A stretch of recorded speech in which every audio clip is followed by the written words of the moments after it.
Log on, tune in, find out.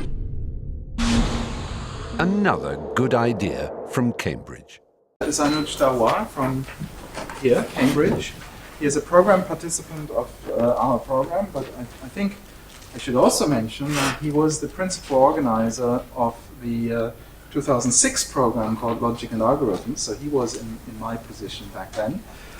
He has been a great inspiration for us because he guided us through some of the early stages of writing the proposal and negotiating with the Newton Institute.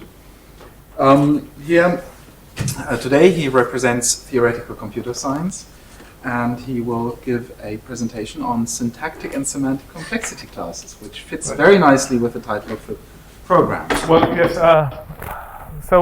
Actually, first, before I start, let me just say, I realize that this is a wide-ranging audience, wide in terms of backgrounds. So please do feel free to interrupt me at any point if there's something which I haven't defined, which is not clear, or anything which you want me to expand on. I'm interruptible at any point. So let me start with thanking the organizers for the invitation to speak here. When I was first asked to speak, I think Benedict wrote to me and asked if I would speak about applications of computability theory in theoretical computer science, which seemed like a very broad remit to work from. Pretty much all of theoretical computer science would fall in there.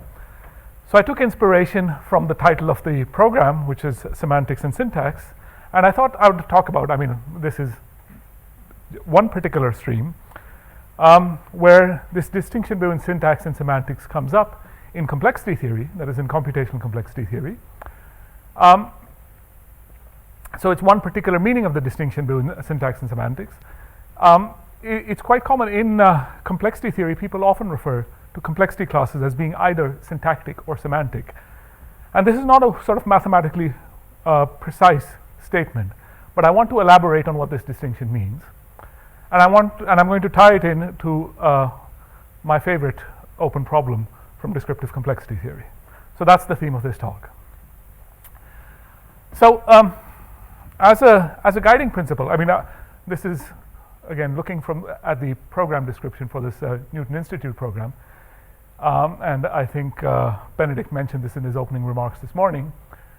Syntax we understand vaguely as symbolic manipulation, semantics as interpreted mathematical structure of some sort.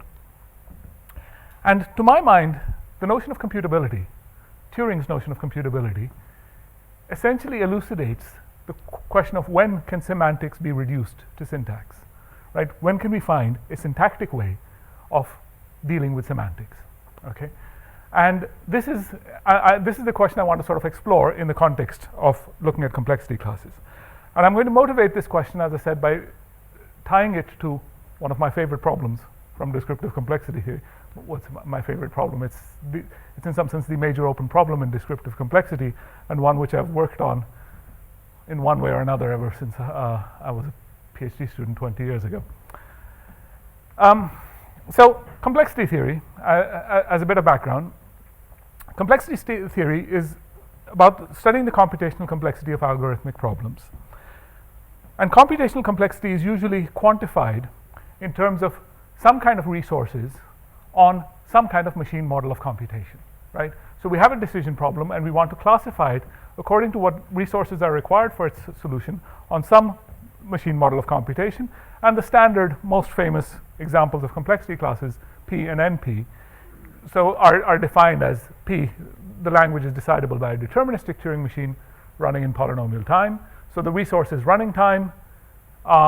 We limit to polynomials, and the machine model is deterministic Turing machines. NP is those languages decidable by a non-deterministic Turing machine running in polynomial time. So a non-deterministic Turing machine, there are alternative characterizations. You could look at it as deterministic Turing machines with which run in polynomial time with a witness and so on. Okay, we will look at a few more complexity classes in the course of this lecture, but I thought I would start with what I hope is familiar ground for everyone. But as I said, if it's not, feel free to interrupt. Okay, so descriptive complexity, perhaps little less known, provides an alternative syntactic perspective on computational complexity, in that it looks at the complexity of describing certain problems in formal language. So let's start with some examples. Okay, the kinds of decision problems one wants to solve in algorithmically. Let's say talking about graphs. You have an input, a graph, and I want to know, is the graph connected? Okay, this is a decision problem. It's a fairly computationally easy one, certainly polynomial time algorithms. Here's another one. I'm given a graph, and I ask, is it three colorable? Okay, so that is there a way of assigning colors red, blue, and green to the vertices of the graph so that the endpoints of every edge have distinct colors? Okay, that's three coloring, and as you may well know, this problem is NP complete. We don't know whether or not there's a polynomial time algorithm, deterministic one, that does it, but there's a non-deterministic algorithm. And what the non-deterministic algorithm does is, of course, is it just non-deterministically assigns a coloring to every vertex and then checks whether that's a valid coloring. This has an accepting computation path if and only if the graph has a three coloring, and that's the definition of acceptance by a non-deterministic machine, right? If there is some computation path of the machine which results in acceptance, then the input is accepted. Hamiltonicity is another classical graph problem which is NP complete. This is given a graph, right? So a set of vertices. So when I say graph, I always mean an undirected graph, so a set of vertices with a symmetric binary relation on it. Given a graph, does it contain a cycle that visits every vertex exactly once? That's a decision problem. It's NP complete as well. Okay, so if we're thinking of graph problems, as I said, I want to look at things like the complexity of describing the graph problem. So let's fix a formal language. Let's start with, say, first order logic. So what do I mean by first order logic? I mean, it's a language for writing down properties of graphs. So I'll have variables which you think of as ranging over the vertices of a graph. I can say that there's an edge between two vertices x and y. I can form Boolean combinations of formulas, as always in first order logic, and I can quantify over these variables, which means quantifying over the vertices of a graph. Okay? Sometimes, in addition to a binary edge relation, I may allow color. Well, actually, I won't in this lecture. Never mind that line. Okay. So here, if I now write down a formula which has no free variables, right, then it's simply a property which is either true or false in a graph. And here's an example which simply says that the graph contains an independent set of size 3, right? No, sorry, it's universally quantified. This defines the class of graphs which do not contain a triangle. It says so on the slide. I should read my own slides.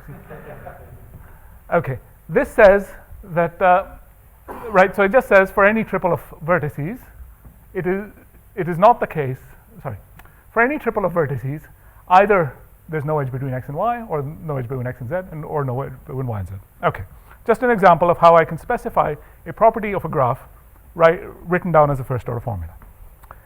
Now, if I confine myself to first order logic, we can show that anything I can define, right, is computationally fairly simple. In other words, any first order formula I can write, if I look at the collection of graphs which satisfy it, it's decidable in polynomial time and even logarithmic space. Okay, so that's not very difficult to show. I'm not going to run through a proof sketch. Just let's take that as given. And in fact, none of the properties I listed on my previous slide, connectedness, three coloring, and Hamiltonicity, are definable in first order logic. And I want to stress here, okay, because I say everything that's definable is in polynomial time, it immediately follows that three coloring and Hamiltonicity are unlikely to be definable, in that if they were, we would know that P equals NP. But I'm claiming something stronger. We can prove they're not definable in first order logic, right? And in complexity theory, actual impossibility results are hard to come by, in that the real things we'd like to prove, like three coloring is not in P, we don't know how to do. So this is useful. First order logic is weak enough that we can prove real impossibility, undefinability results for it. Okay, and connectedness also, which was my first example, is not definable in first order logic. One can prove this. Now, if you go to second order logic, the second order logic of graphs, of finite graphs that is, we allow ourselves, what does that mean? We extend the rules of first order logic I had before. I now have variables which range over relations on the graph. So I can allow myself atomic formula of the form, a tuple of terms T1 to TA. I mean, in the language I've been defined, the only terms are just variables, so these may as well be just first order variables, are in the relation X. And I allow myself to quantify over these relations, so I can say there is a relation X such that phi, and for every relation X, phi. And now, certainly, all the examples I had become definable. They're all definable in second order logic. They're all second order properties of graphs. I mean, to say that a graph is connected, what do you say? You say for every vertex X, and any set which includes X, any set of vertices X which includes X and is closed under the edge relation includes the whole graph. Okay, that would say that the graph is connected. For instance, I think I have one example on a slide, 3 colorability. How do you say a graph is 3 colorable? You say there are 3 sets, let's call them red, blue, and green. Every vertex in the graph belongs to one of them. No vertex belongs to 2 of them. And for every pair of vertices, if there's an edge, then the 2 endpoints are not the same color, right? Just what you would expect if I asked you to write down a formula, this is the first thing you would come up with, right? So 3 colorability is expressible. And in fact, I mean, I claim here every NP-complete problem is expressible, but there is something a bit more. And this is a theorem due to Ron Fagan back in 1974.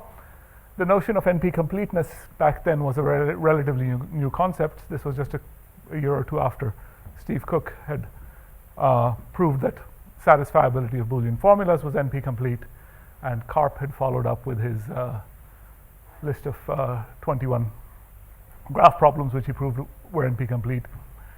And Fagan proved, I've stated this in terms of class of graphs. His formulation is somewhat more general. It's for any class of finite relational structures. But for simplicity, I'll just talk about graphs. So a class of graphs is definable in existential second order logic. So now I restrict second order logic to having only the second order quantifiers, the quantifiers of a relation, are existential only. I disallow universal ones, and so these existential ones appear at the front. If and only if it is in the class NP, right? So if and only if it's decidable by a non-deterministic machine which runs in polynomial time. Okay? This is in some sense considered to be the founding theorem of the subject of descriptive complexity, of trying to characterize computational complexity in terms of, as I said, the complexity of description of the complexity of specifying the problem. And a natural question, well, though it, as you can see, it was a few years before it appeared in published form. Chandra and Harel, in a somewhat different context, studying database query languages, posed the question of whether one can give a similar descriptive characterization for P. That is, a language in which one can define, just say, the polynomial time properties of graphs or not. Okay? They phrase that, does P admit a syntactic characterization? Now, this is, and essentially, the question they posed remains open 30 years on. Does P have a syntactic characterization? I mean,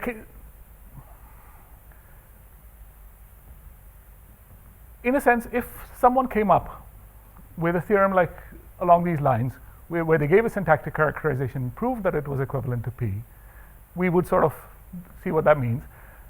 But what would it mean to give a negative answer to this question? That's what I want to explore in this talk.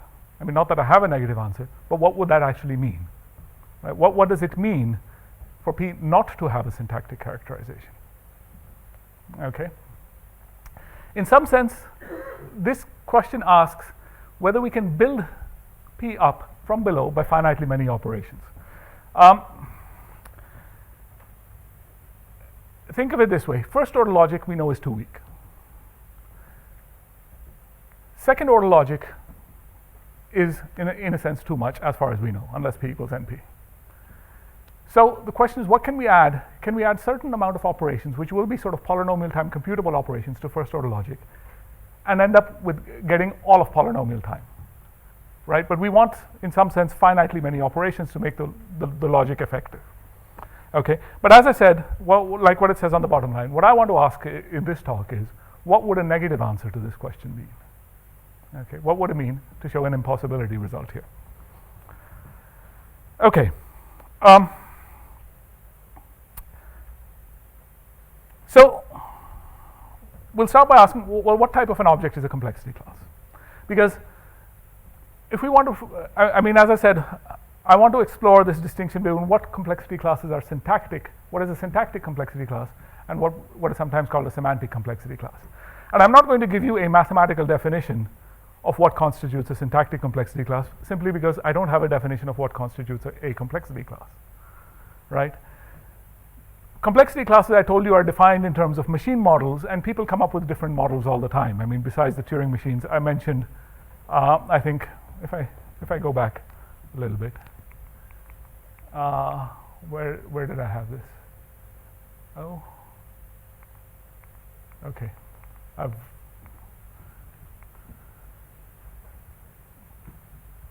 okay, it's on the next slide.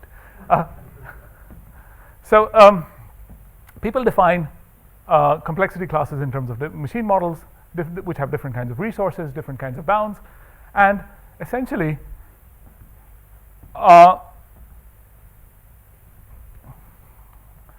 there's no general rules to the game of what you can define to be a complexity class. But let's start with the basics. Let's say we fix an alphabet of symbols, call them 0 and 1. String for us is a finite sequence of symbols. A language is a set of strings, okay, and that's what our formalization of decision problems usually works as. And a complexity class is a set of languages, okay. So on that grounds, there are obviously the sets of languages. There are lots of them, okay. There are 2 to the continuum many sets of languages. Obviously, not every one of them constitutes a reasonable complexity class. Usually, in particular, we're concerned with countable sets of decidable languages. I say usually, but this is, I mean, people have considered complexity classes which are uncountable, and you know, I'll give you examples of those as well, and so necessarily include undecidable languages and so on. Okay. People define complexity classes, as I said,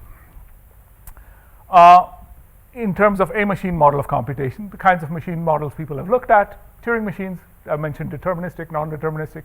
You look at random access machines, families of Boolean circuits, interactive protocols, which Nigel mentioned in his talk. All of these you can think of as different models. I mean, all of them, of course, translate into Turing machines. But the point is that they make different kinds of resources explicit. That's the point of having different models. And it's those, in terms of those resources, that one defines then the complexity classes in terms of resources like running time, space, depth, the number of rounds in a protocol, and then one puts bounds on them, whether logarithmic, polynomial, exponential, etc., etc. That's the way complexity classes get defined. And there isn't, you know, I can't give you, as I say, a general theory of what constitutes a complexity class. In fact, some years ago, Scott Aronson, complexity theorist at MIT, says he was trying to solve some problem and discovered that the problem he was working on, well, but 2 obscure complexity classes in the literature which had been proved to have been equivalent, you know, by once he became aware of it, his problem became trivial. So he started compiling a list of known complexity classes, and this has turned into a web page which is known as the Complexity Theory Zoo.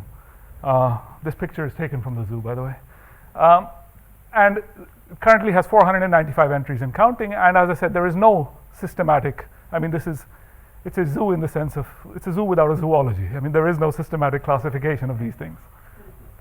Okay, here are some of the ones that will make an appearance in this talk. So P and NP I've already mentioned. Co-NP, perhaps you know, is the set of languages whose complements are in NP.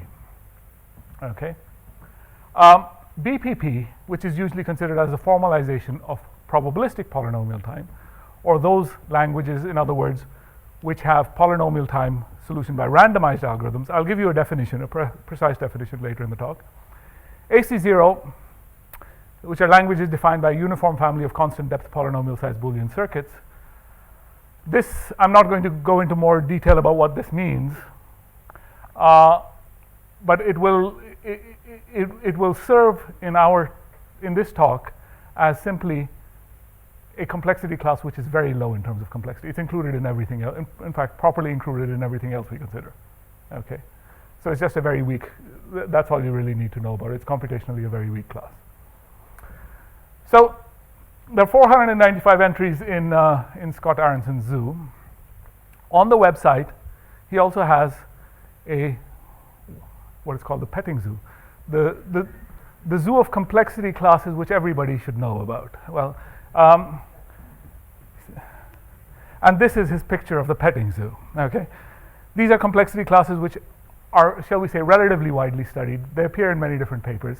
I don't know if it's you can read this at the back, but I'll tell you a little bit. I mean, the lines on this are inclusions. Okay, so there's AC0 right at the bottom. At the top is all, by which just means the set of all languages. Okay, that's certainly one example of an uncountable complexity class. But this is another example of an uncountable complexity class that people actually study. P/poly, it's called. It's those languages which are accepted by a family of Boolean circuits of polynomial size with no requirements on the uniformity of the family. So it can be an uncomputable family. Okay, I'm not going to be concerned anymore with this. I'm going to confine myself to these, which are all classes of decidable languages, so they're all countable classes, right? So they're relatively tame animals in the zoo. But you look at this intricate structure and you realize how little we know about this inclusion structure when I tell you that L and P space are known to be distinct, but none of the inclusions in between them can we say is proper, as far as we know. It's conceivable that NC and P space are the same, right? It's consistent. Sorry? What is L? Logarithmic space, right? So L is logarithmic space, P is polynomial space, and we can use a diagonalization argument to separate them. Similarly, we can separate P from X, right? We know that polynomial time and exponential time are distinct complexity classes, right? But in between are lots of things people have considered. I mean, I'll just tell you some of them. NP and co-NP have mentioned. BPP is bounded probabilistic polynomial time. This is, as I said, a nice formalization of what it means to compute randomly with polynomial time. It's not known to be included in NP, for instance, though I think most people conjecture that P and BPP are the same these days. Complexity theorists will believe this. This is zero knowledge, by the way. BQP is quantum polynomial time, etc., etc. Okay, lots of things I'm not going to look at, but I just wanted to tell you. So partly I want to give you the impression of what's in the zoo. Partly I wanted to place AC0 here at the bottom and tell you that we know that AC0 is properly included in L. So right here, that's a proper inclusion. So AC0 is really weaker than everything else we know on this picture. Okay, and as I said, I'm going to now mostly look at these classes and to some extent at BPP, and hopefully we'll be on relatively familiar ground. You don't need to know anything about what AM, MA, these so-called Arthur Merlin games, etc. You don't need to know anything about that. Okay. Now, I'm going to start with asking a basic question about a complexity class. Suppose I have a complexity class C. Can I enumerate its members? Okay. Well, what does it mean to enumerate its members? I'm assuming now we're talking only about classes of decidable languages. So I may as well start with fixing an enumeration of Turing machines. And I write Li, so having fixed an enumeration, so just some Gödel numbering, I write Li for the language accepted by a machine Mi. Okay? An obvious first question is, can I decide the set of I which define a language in this complexity class? And the answer is generally no. I mean, whatever complexity class you pick, Rice's theorem tells us this set's going to be undecidable. It's, I think, pretty much uninteresting. More interesting, perhaps, is can we get a weak index set for this complexity class? Which is, what do I mean by a weak index set? It's a set of indices of machines so that every element in the set gives us a language which is in the complexity class, and for every language in the complexity class, we have an index in the set which gives us that language, right? So it gives us all the languages in the complexity class, but I'm not asking for all those machines which give us languages in this complexity class. I'm just asking for, every language is represented, not necessarily every machine that accepts a language in the class. Okay, I hope the distinction is clear. And now, this is now a question, a sensible question. By sensible question, I mean one for which the answer depends upon which complexity class you pick. Can we enumerate a weak index set for a class C? Given a class C, can we enumerate a weak index set? And this, I want to say, is the first requirement, not the only one, but certainly a first requirement for a class to have to be called a syntactic class. Okay, a syntax for a class is really a notation for writing down members of the class, and it should certainly satisfy this property. Okay.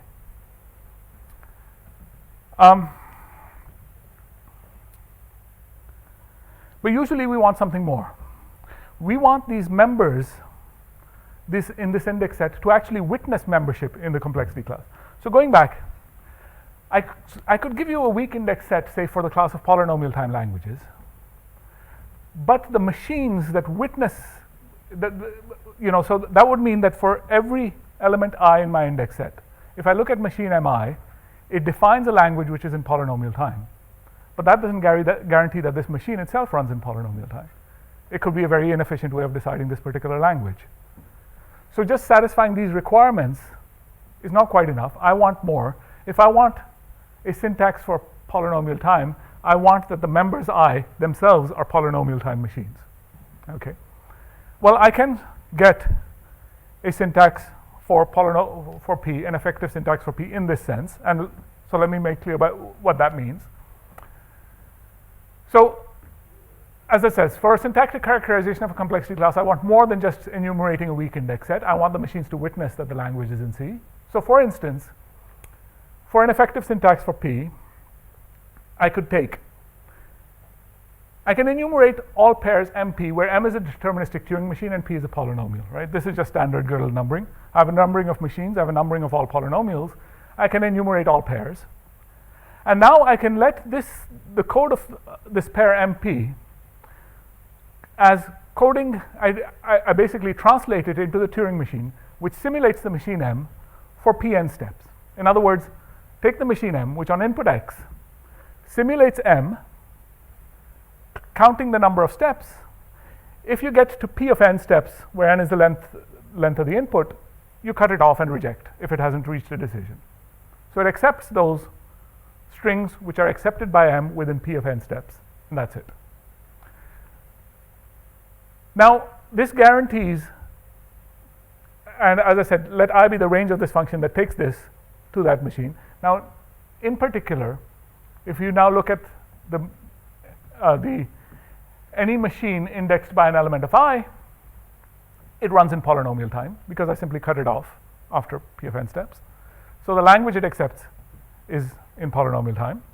And for every polynomial time language, there is an index in this set that satisfies it, because if there's a polynomial time machine that runs it, take that machine and take a polynomial bigger than its running time, and cutting it off doesn't change anything.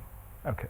So this is an index set for P, which actually always gives polynomial time machines, and this is what we call an effective syntax for P. Okay. Now you may be wondering, why doesn't this answer the question I asked right at the beginning? And I'll come back to that later. Okay.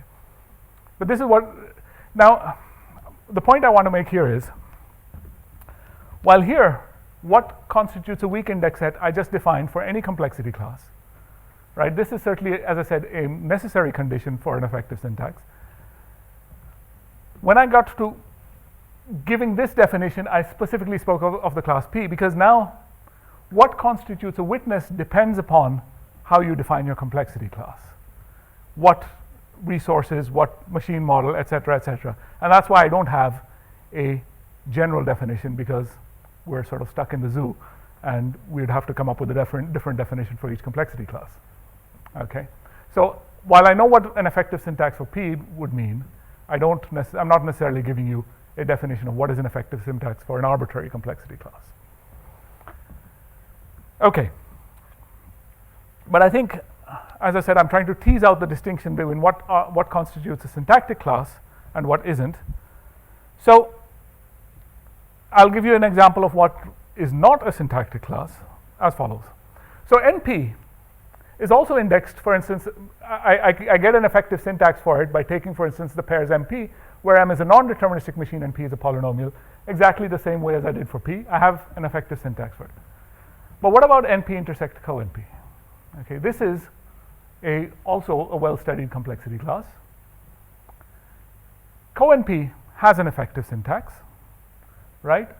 I can take the MP, again, as a non-deterministic machine, as a witness for the complement of the language defined by M.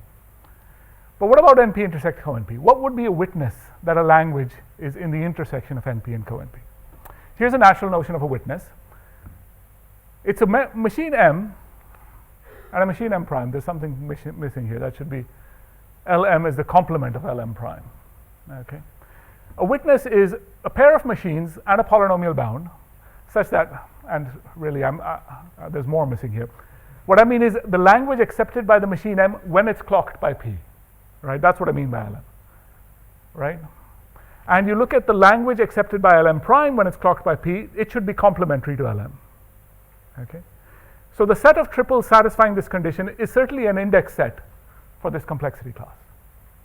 And it is a collection of witnesses. The trouble is this is not a recursively enumerable set. In particular, this condition, this condition is what in complexity theory is called a semantic condition, as opposed to a syntactic condition, right? It's not a condition one can look at the triple and decide, right? So it's not enforced by the syntax of the triples. It is a side condition which is semantic, okay? So that's why, as I said, this is common parlance in complexity theory. P and NP are syntactic classes, while NP intersect co-NP is called a semantic class. And it's an open question, not only whether there is an effective syntax in this sense, but even whether there is a weak index set, which as I said is a weaker requirement. Okay.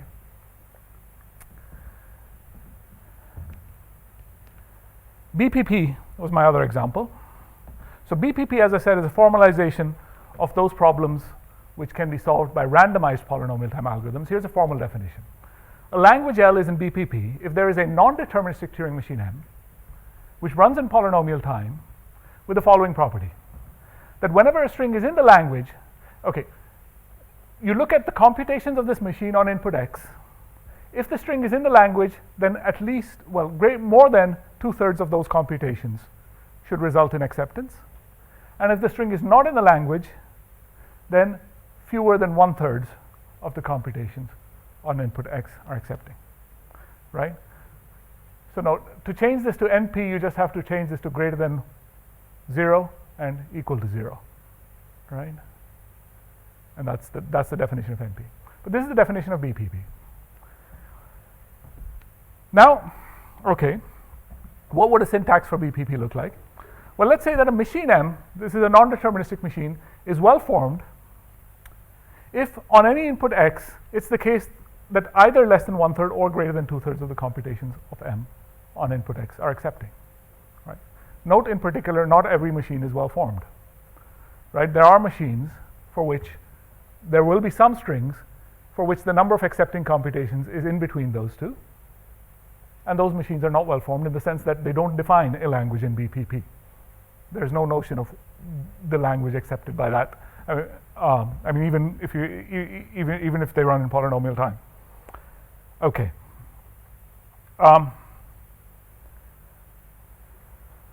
So an index set for BPP is simply the collection of pairs, let's say non-deterministic Turing machine and polynomial P, where the machine you get by running M clocked by P is well formed.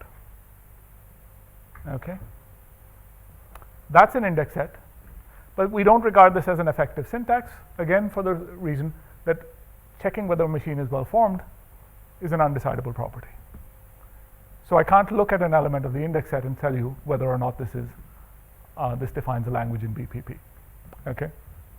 So the well-formedness condition is undecidable, and once again, it's an open question whether BPP has a enumerable index set. So BPP is a semantic class. The only definition we have requires a semantic condition. We have no syntactic characterization of it. Okay. Now, I want to relate this notion of syntax to complete problems. And for this purpose, I'm going to take the reductions I'm going to take are AC0 reductions in general. Okay? I mean, we have seen all kinds of reducibilities, and the reason why I'm going to look at this is because AC0 was right at the bottom of our complexity hierarchy. It's about the weakest notion of computation we're considering. So we say a language L is AC0 reducible to L2. This is just if there is an AC0 computable function F. I haven't told you what AC0 computable functions are, but just think of this as just very computational, very easy functions. Such that, well, the usual condition, f of x is in L2 if and only if x is in L1. Okay, and we say a language is complete for a complexity class C if it is in the class, and for every L prime in C, that is, of course, we have that L prime is reducible to L. Okay, so it turns out that now NP completeness was defined in, so this is sort of many one reducibility.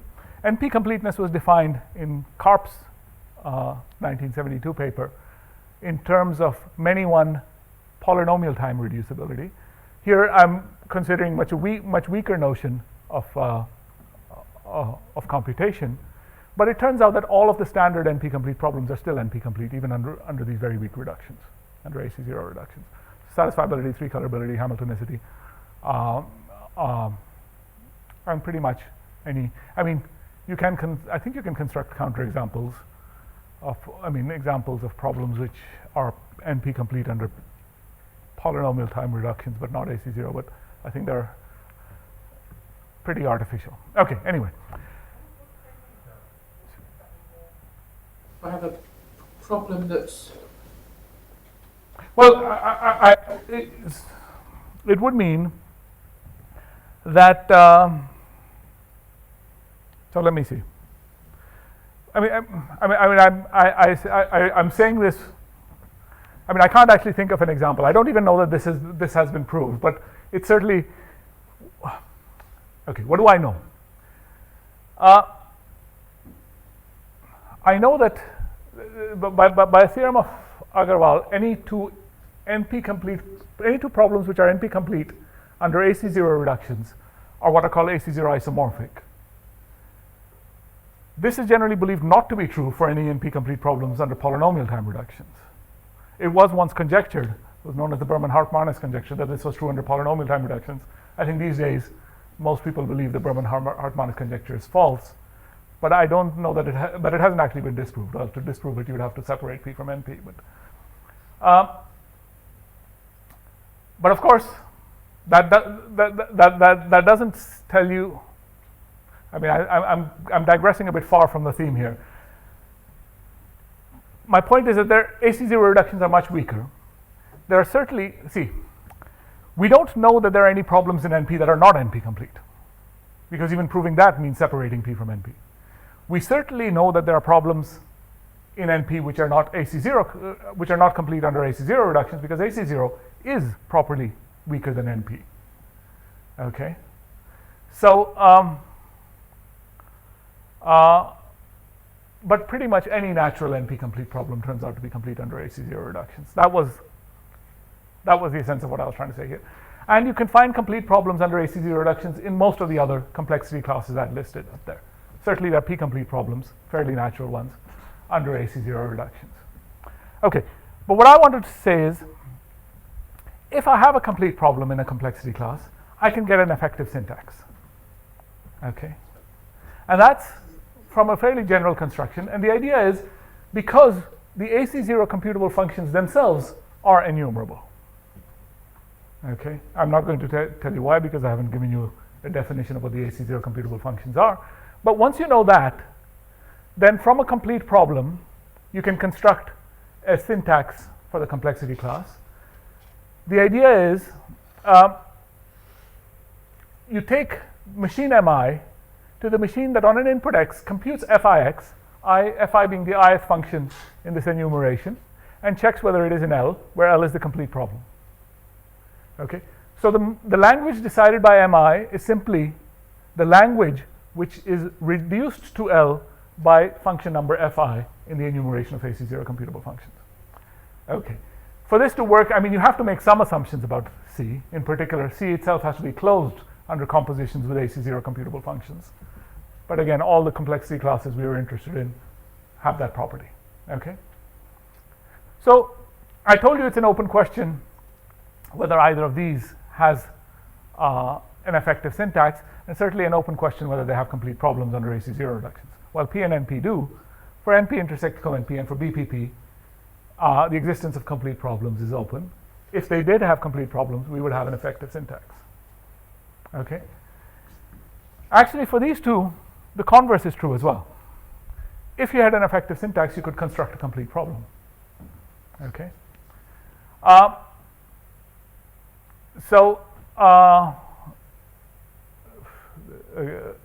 Again, sorry, that should be complement of LM bar. But I mean, I say under certain conditions, the converse is true. That is, under certain conditions, from a syntactic characterization, we can derive a complete problem. But you have to make, I mean, again, I don't have a general theorem along these lines because I don't have a general definition of what is a complexity class. Certainly true for NP intersect co-NP and for BPP, but there are complexity classes for which it's not true. Take PH, for instance, the polynomial hierarchy.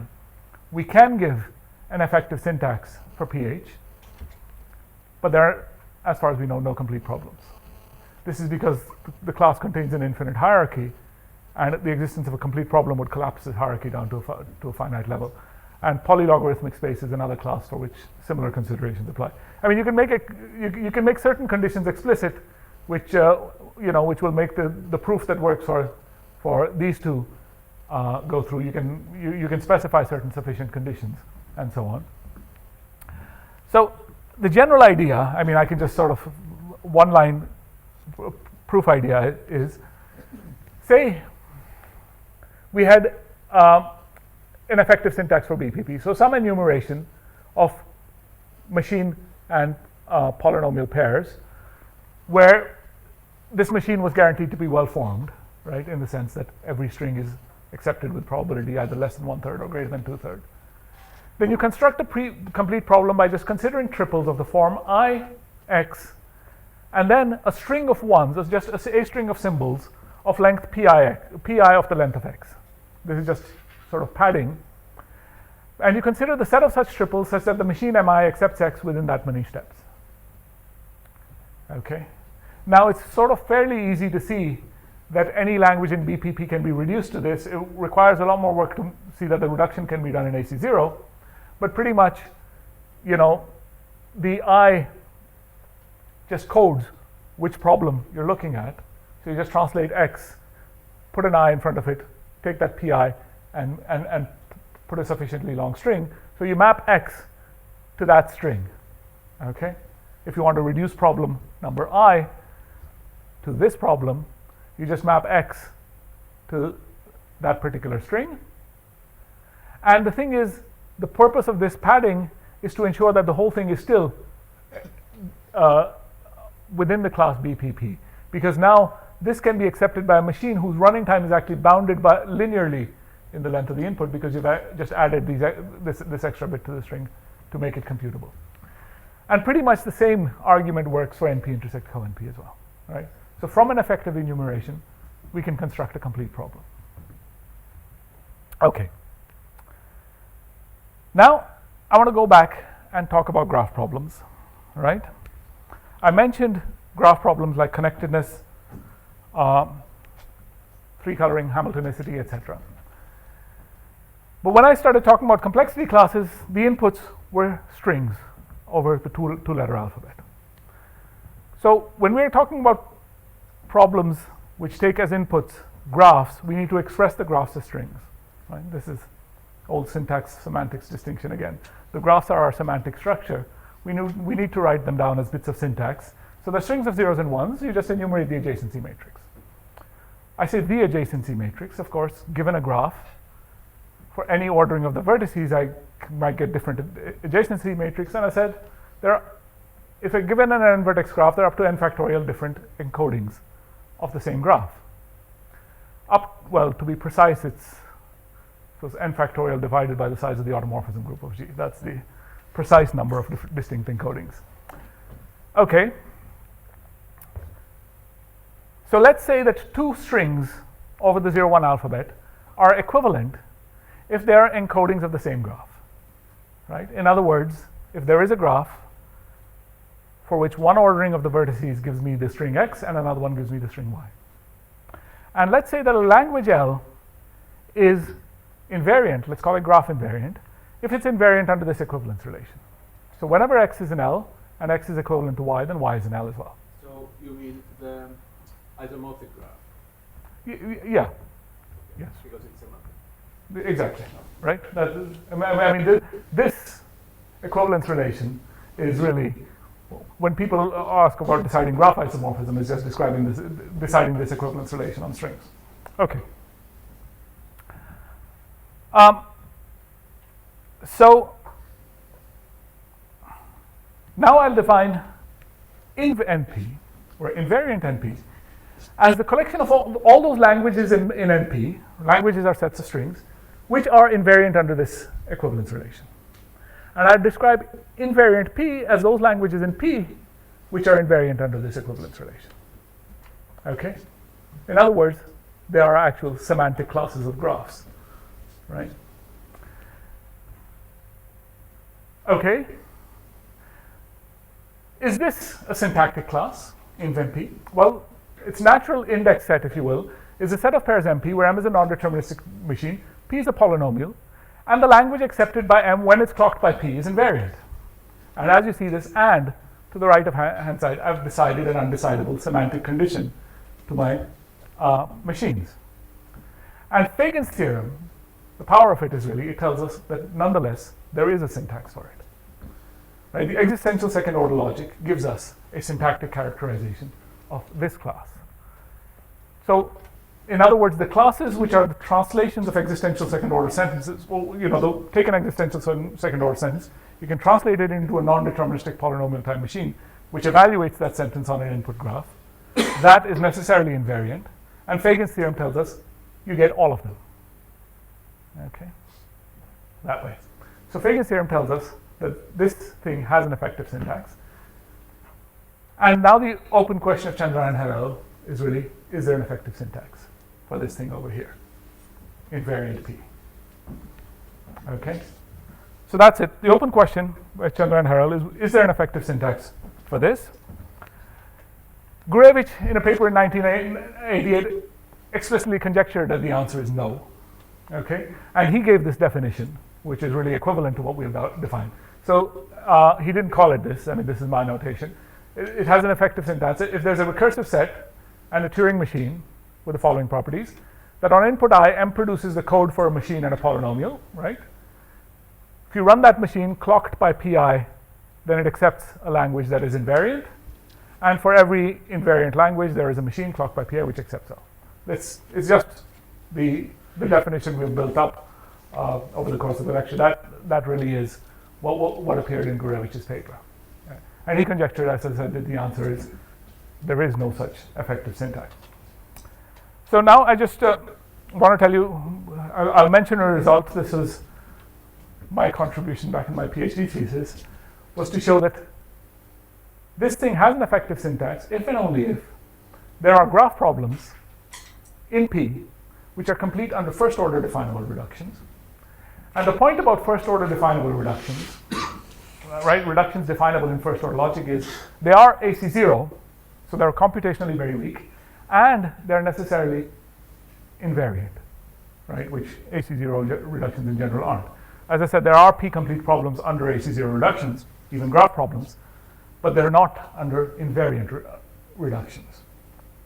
Okay, you can't just say replace FO by AC0 sim-invariant reductions, because then your class of reductions is not necessarily enumerable, and so you can't go from the construction of the complete problem to a syntax. But it turns out that just considering first order definable reductions is enough. And so the correspondence with the existence of a complete problem and the existence of an effective syntax goes through for this. Okay, that's what I wanted to tell you, but I just want to tell you, so the consequence of this result is, so we still don't know the answer. The open question, is there an effective syntax for invariant P, remains. But what this tells us is... You mean graph problems in P? Yes, there are graph problems. This should be P complete. That's the typo there. So basically, this tells us that one of the two things happens. Either there is no effective syntax for this in P, and consequences of that is there's basically no classification possible of polynomial time graph problems, right? Like you can't enumerate them all, you can't classify them all, and the way I like to think of it is there is an inexhaustible supply of efficient algorithmic techniques to be discovered, right? If we understand polynomial time as efficient algorithms, there'll always be new techniques, new methods to be discovered because you can't recursively enumerate them all. Another consequence of that, of course, is P is different from NP. So that's one possible world. Here's another possible world. There is an effective syntax. That implies that there's a P-complete problem under first order reductions. And that means actually, far from being an inexhaustible supply, there is one holy grail out there of an efficient algorithm so that every polynomial time problem is an easy variation of that one algorithm. All right? Okay, I'll stop there.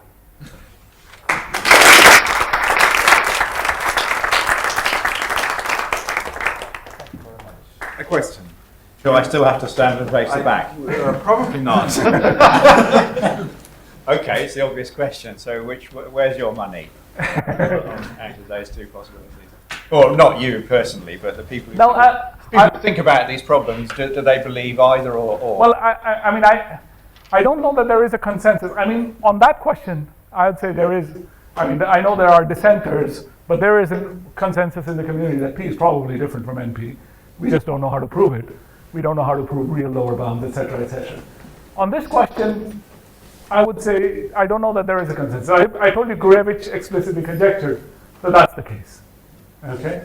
And does he still think so? I mean, that was in 1980. Yes, I think if you asked him, he would still say so. But for instance, I think Neil Immerman has said he always thinks this is the more likely outcome. Okay. And still P can be not that. Yeah, and this is consistent with P is different from NP. Right? This doesn't imply a P. I mean, this is not. The point is this either or is not equivalent to the PNP question. It's That's an oracle result then? no. So this is the point is that. I mean, how do you know it's consistent with? Well, yeah, okay. I mean, consistent as far as we know is what. No, but is there, that was the form. is there generalization Yeah. of the solvate theorem in an oracle? Can you separate, have P Okay. not equal NP and have the second thing happen? No. Let me see. So if is there an oracle with respect to which P is different from NP, and there is an effective syntax for. I don't know actually. I don't know the answer to that one. What do I know?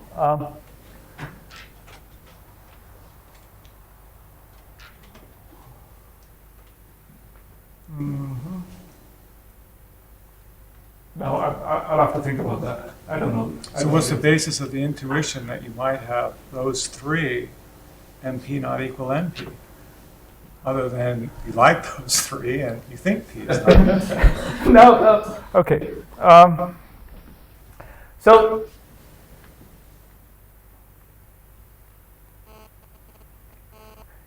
if P is different from, I mean, if P is equal to NP, then certainly you get an effective syntax for NP. But just assuming that P is different from NP, I have no, I guess I have no way of deriving that there isn't an effective syntax. With the Oracle would do that. But with an Oracle, I would say that it's plausible that you could have P not equal NP. Oracle, which concentrates on the isomorphism classes, but still on the actual sequences, it gives it's like having a definable well-ordering of the isomorphism classes of countable models, but not having a definable well-ordering on the reals. Proof and see, can you make okay, yeah. I mean, I think I'll have to think about that before. I don't think I can answer that question off the top of my head. Yeah. Other questions?